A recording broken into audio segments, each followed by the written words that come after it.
కానీ లోకం వాళ్ళని ఏమంటుంది తెలుసా? మంచి రాజకీయ నాయకుడు అనుకు ధన్యుడండి, మంచి ఫాలోయింగ్ ఉందండి అతనికి అంటారు. 10 మంది పిల్లలు కలిగి ఉంటే ఆయనకేమండి 10 మంది సంతానం అండి, అందులో కూడా మొత్తం 7 మగ పిల్లలండి.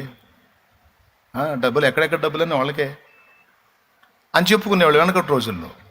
సంతానాన్ని బట్టి ధన్యుడని, సంపదను బట్టి ధన్యుడని, అధికారాన్ని బట్టి ధన్యుడని, సంపదను బట్టి ధన్యుడని, పేరు ప్రఖ్యాతులను గురించి ధన్యుడని, పెద్ద కులంలో పుట్టాడు ధన్యుడని, వాళ్ళకండి అగ్ర కులంలో పుట్టాడండి ధన్యుడండి, రాజవంశంలో పుట్టాడు ధన్యుడని.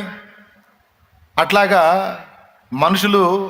మనుషులు గొప్ప అనుకునే వాటిల్లో ఎవడన్నా కనపడితే ధన్యుడు అంటారు. నిజంగా చెప్పాలంటే అవన్నీ ధన్యతలు కావు, అది ఒరిజినల్ ధన్యత కాదు. ఎవరు ధన్యుడు అంటే దైవ కుమారుడు ఎవనికి ప్రత్యక్షమయ్యనో, దైవ కుమారుని కూర్చున్నటువంటి సత్యము ఎవనికి ప్రత్యక్షపరచబడెనో వారు ధన్యులు అన్నాడు దేవుడు. సాక్షాత్తు యేసయ్య అన్నాడు, వాడురా ధన్యుడు, నన్ను కనుగొన్నవాడు ధన్యుడు, నన్ను గుర్తుపట్టినవాడు ధన్యుడు, నన్ను కలుసుకున్నవాడు ధన్యుడు, నన్ను బాగుగా తెలుసుకున్నవాడు ధన్యుడు, ధన్యురాలు.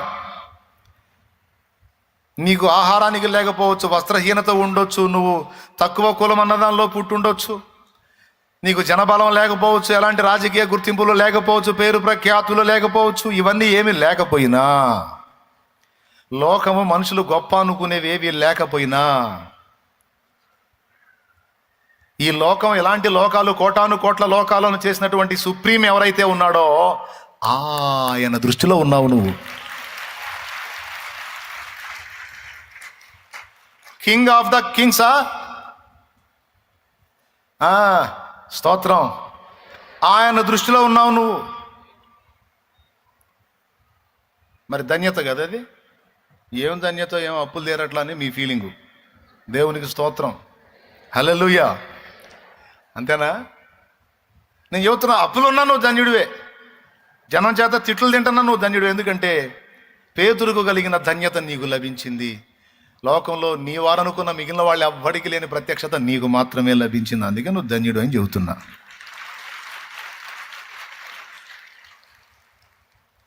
ఈ ధన్యత ఎవరికి ఉందండి? నిజరక్షకుడు ఎవరికి తెలుసండి? ఎంతమందికి తెలుసండి?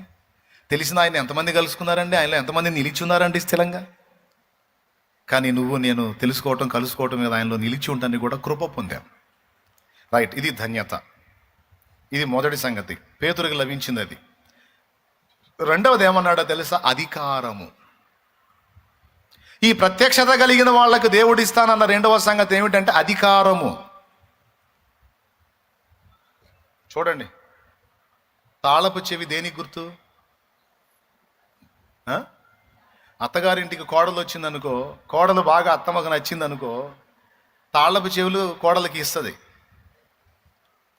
ఆ తాళపు చెవులు ఇచ్చిందంటే అర్థం ఏమిటంటే, అమ్మాయి కోడల పిల్ల, నీ ప్రవర్తన చాలా బాగా నచ్చింది అమ్మాయి మాకు, నువ్వు బహు నమ్మకస్తురాలువి, నేనే పిసినారి సంఘానికి అధ్యక్షురాలను అనుకుంటే నాకన్నా డబల్ ఉన్నావు నువ్వు, ఇక నీ చేతికి తాళం ఇస్తే అసలు గొడవే ఉండదు అమ్మాయి అని తాళపు చెవులు ఇచ్చినప్పుడు అర్థం ఏంటంటే ఇంటి అధికారం ఇచ్చినట్టు. తాళపు చెవి అధికారమునకు గుర్తు. పరలోక రాజ్యపు తాళపు చెవులు నీకు ఇచ్చేదను, నువ్వు దేన్ని బంధిస్తావో అది బంధించబడిద్ది, దేన్ని విప్పుతావో అది విప్పబడిద్ది అన్నాడు. స్పష్టంగా చెప్పాడు అక్కడ. పేతురికేనా, లేకపోతే ఆ ప్రత్యక్షత పొందిన మనకందరికే? ఎంతమంది ఒప్పుకుంటారు? అందరికని. ఎందుకంటే ఆ పేతురుకు దొరికిన ప్రత్యక్షతే నీకు నాకు కూడా దొరికింది కనుక పేతురుకు దొరికిన ధన్యత నీకు దక్కింది, నాకు దక్కింది. అధికారం కూడా నీకు ఇవ్వబడింది, నాకు ఇవ్వబడింది అన్న సత్యం మర్చిపోకూడదు మనం. దేన్ని బంధిస్తారో పోయిన వారమే చెప్పినట్టున్నాను నేను. పోయిన వారం అంతకుముందు వారం మాట్లాడాను. ఏమండి, పోయిన వారమేనా అంతకుముందు వారం? దేన్ని బంధిస్తారో అది బంధిస్తాను, దేన్ని విప్పుతారో అది విప్పుతానని. నాకైతే మొన్న ఆదివారం చెప్పినట్టుంది.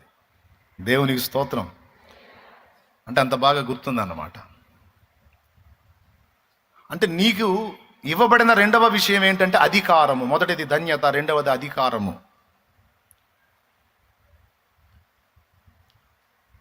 మూడవది నీవు రాయివన్నాడు. చాలామంది అనుకుంటారు పేతురు మీద సంఘాన్ని కడతానన్నాడు అని అనుకుంటారు తెలియక. అది రైట్ కాదండి. నీవు రాయివి, ఈ బండ మీద నా సంఘమును కట్టుదును అన్నాడు. పేతుర్ని ఏమన్నాడంటే, నువ్వు బండవి, నీ మీద సంఘాన్ని కడతానని యేసు ప్రభు అన్నాడు. అందుకే సంఘానికి మూలం పునాది కేఫా అని పేతురని కొన్ని సంఘాల వాళ్ళు చెప్పుకుంటున్నారు. అర్థమైందా? వాస్తవం అది కాదు. బండ అనే మాటకి దేవుని వాక్యం ఇచ్చిన నిర్వచనం, ఒకదానిలోనేమో క్రీస్తు అని ఉంది, మరొక దానిలో ప్రత్యక్షత అనే బండ. దేవునికి స్తోత్రం. దాన్ని ఏమంటాడంటే బయలుపరచబడుట, ప్రత్యక్షపరచబడుట. అంటే అప్పటిదాకా మరుగై ఉన్నది బయలుపరచబడుట. అది కూడా ఎవరి ద్వారా? తండ్రి చేత బయలుపరచబడుట అనే ప్రత్యక్షత ఏదైతే ఉందో అది, ఆ ప్రత్యక్షతయే సంఘమునకు పునాది. దేవునికి స్తోత్రం కలుగునుగాక. హల్లెలూయా. దాని మీద పేతురొక రాయి, కట్టబడేటువంటి సంఘములో పేతురొక రాయి. అది ఇందాక నేను చదివించాను ఫస్ట్ కోటంలో. పేతురు రాసిన మొదటి పత్రిక 2వ అధ్యాయము,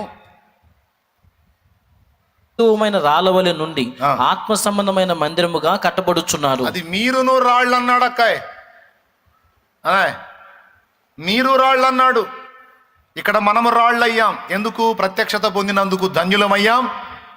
2వ ఆధిక్యత అధికారం పొందాం. 3వ ఆధిక్యత రాళ్ళమయ్యాం. దేవునికి స్తోత్రం కలుగునుగాక. దేవుని సంఘము, దేవుని మందిరము, సజీవ మందిరము అనేటువంటి ఆ మందిరములో వరుసలో అందరము తలా ఒక రాయి అవుతున్నాం. అందులో పేతురు కూడా ఒక రాయి. పేతురు కూడా నీవు రాయివి అన్నాడు. మరియు నీవు పేతురువు అంటే పుట్టినోట్లో నీవు రాయివి, ఈ బండ మీద నా సంఘమును కట్టుదును, దాని ఎదుట పాతాళలోక ద్వారములు నిలువనేరవు అన్నాడు. బాగా వినాలి. 3 ధన్యతలు పేతురుకు లభించినాయి, ఆయనతో పాటు మనకు కూడా లభించినాయి. ఇప్పుడు మీరు చెప్పొచ్చు ఇక 3 ఏందో. మొట్టమొదటిది ధన్యుడు, ధన్యత. ఆహా నా ధన్యత. ఇంత నీరసంగానా? అరే రే రే రే రే, ఆ పాట పాడిన ఆయన ఇంటే కొడతాడు మొత్తాన్ని. ఆహా నా ధన్యత, ఓ నా భాగ్యము, ఏమని వివరి